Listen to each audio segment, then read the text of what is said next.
les images à l'instant.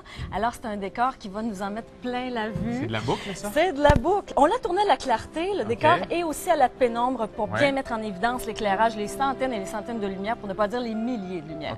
Regardez le site. Hein. Quand je dis que c'est un petit coin de paradis, là, c'est 50 000 pieds carrés de terrain qui est là, décoré partout, en avant, en arrière, de chaque côté de la maison, finalement. Alors, c'est un terrain bordé par la rivière. De l'autre côté du petit pont, elle a sa petite île, qui est là tout simplement baptisée, comme vous allez le voir à l'écran, Joanne's Island. Alors, des lumières, il y en a partout, Gino. Il y a 5 sapins sur son île.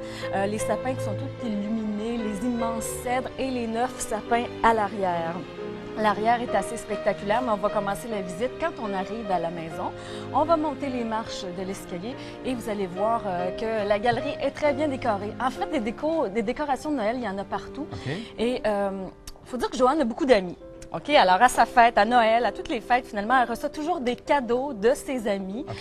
Donc, ce sont des éléments de décor qui sont très bien personnalisés. Et ce qui est particulier, c'est que chaque décoration a sa propre histoire. Alors, c'est vraiment fascinant d'écouter la propriétaire le raconter d'ailleurs.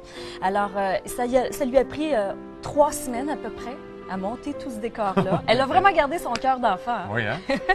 Et voyez en arrière, moi, je trouve ça magique, magique. On se croirait vraiment au royaume du Père Noël. Ben, on va dire au royaume de la Mère Noël dans ce cas-ci.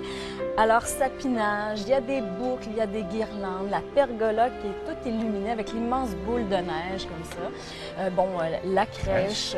Et elle vit dans un environnement nature vraiment exceptionnel. Vous allez voir. Ici, le décor est illuminé par des torsades de lumière qui donnent vraiment un très bel effet à la noirceur.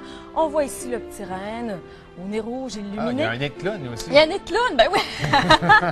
Qui côtoie régulièrement des petits chevreuils que la propriétaire vient nourrir elle-même. Une autre décoration avec des bambous, de la vigne. Ici, c'est un cadeau d'une copine. Il y a même le four à pain qui est illuminé le soir. Et ça prend beaucoup de rangement pour ranger tout ça. Vous allez voir justement le cabanon, j'allais dire la petite maison. Il est tellement grand. Il y en a, hein? Alors ça, c'est le cabanon qui, cette fois-ci, on pourrait dire, a été transformé en maison en pain d'épices.